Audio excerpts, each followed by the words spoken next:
Hi everybody, it's Christina from Card Making Magic.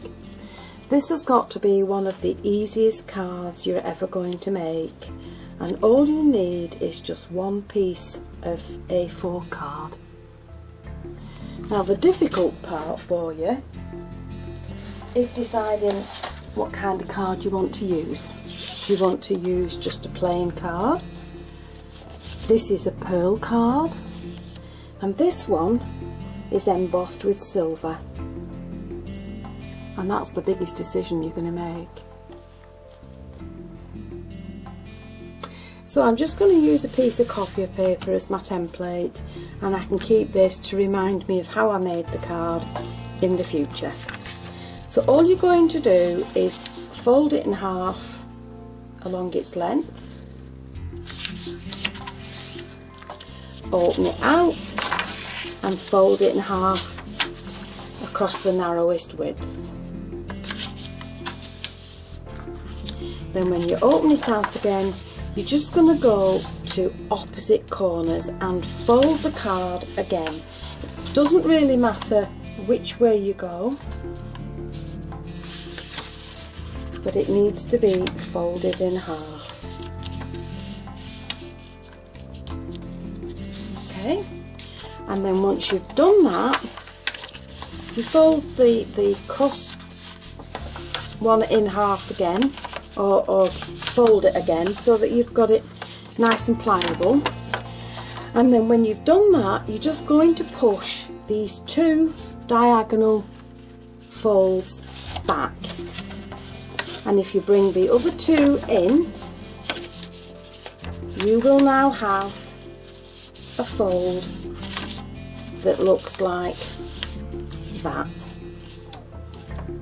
and that's going to produce your card, and that will stand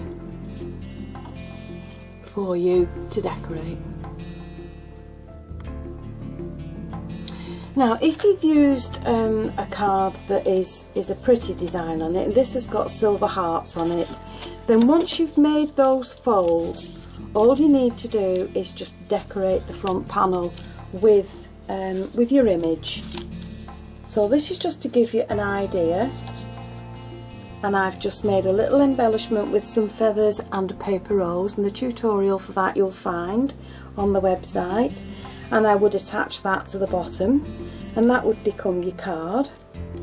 But if you've used an ordinary card, then what you need to do is make panels that will fit into onto the card. And if you fold it up, you'll be able to see which panels you need to decorate, because you need to make sure that they're visible once the card is closed up. So the easiest way to find these panels is to fold the card and then take a piece of scrap paper and push it into the card, and then if you use a pencil you can just go around the shape that you need, and when you cut that out, that will fit onto the panel that you want it. And this one I've just matted and layered up with some pretty paper, and that will be glued in place. Now you need to mat and layer up the panel for the front of the card as well. And then once you've done that, I'm just going to have a dry run with where I want everything to go. So I'm going to put the image there.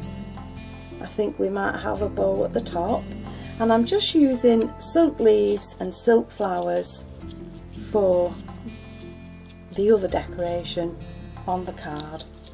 So you just need to decide which flowers you want and where you want them.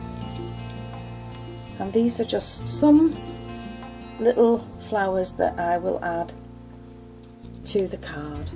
So that's just an idea of what I might do. So once you've glued everything in place, you can then just refold the card, and that will make a very pretty card to send.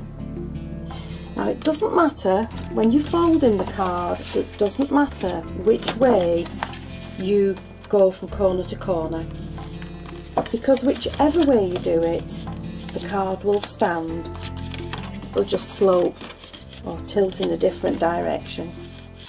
So there you have the different ways that the tilt will go.